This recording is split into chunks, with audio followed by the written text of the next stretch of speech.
Hi there. So I just got my hands on one of these. This is a simple review aimed at the home studio and working musician.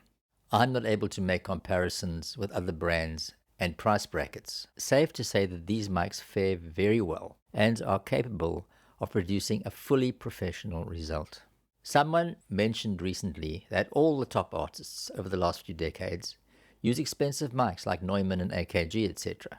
But I would argue that one cannot make those comparisons, as modern and less expensive mics simply did not exist 30 years ago.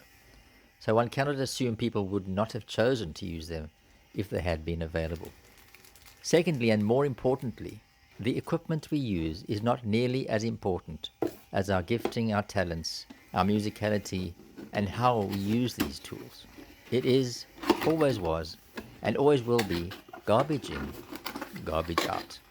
The technical specifications of these mics is more than adequate for professional use if used properly. Okay, so here's the story.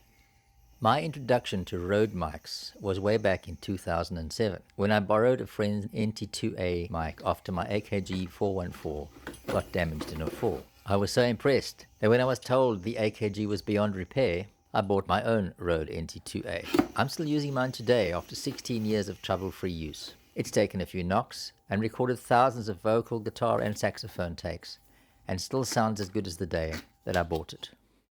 A couple of years back, I won a 4th generation NT1 in a Facebook competition, one of the few things I've ever won.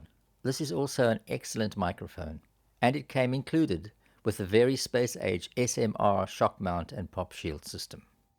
Which brings us to my latest acquisition, the new NT1 Signature Series. So why did I get one? I have an NT2A, and I also have the NT1 4th edition. Well, I wanted the red one. The price point was too good to pass on, especially if one considers the value of the accessories included.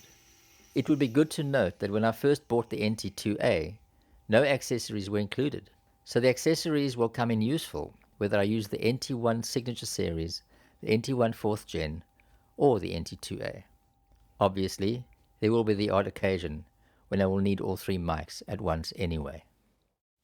I've seen some excellent reviews on these microphones, and I've also seen some very good comparison ones.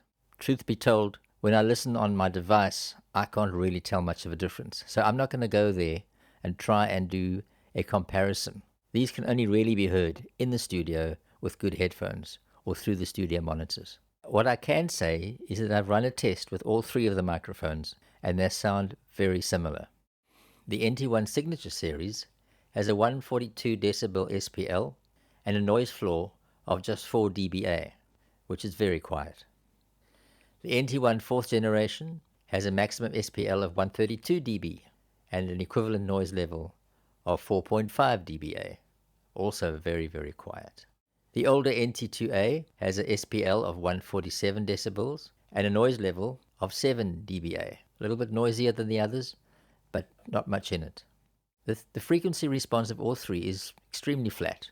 In closing, I would say that when it comes to the age-old engineer's debate of if you had to choose one mic to record absolutely everything, the new Rode NT1 Signature Series is a very strong contender indeed.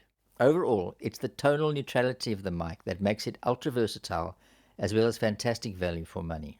It's versatile enough to do a great job on drums, guitars, vocals, or anything else. And this makes the NT1 Signature Series well worth the asking price.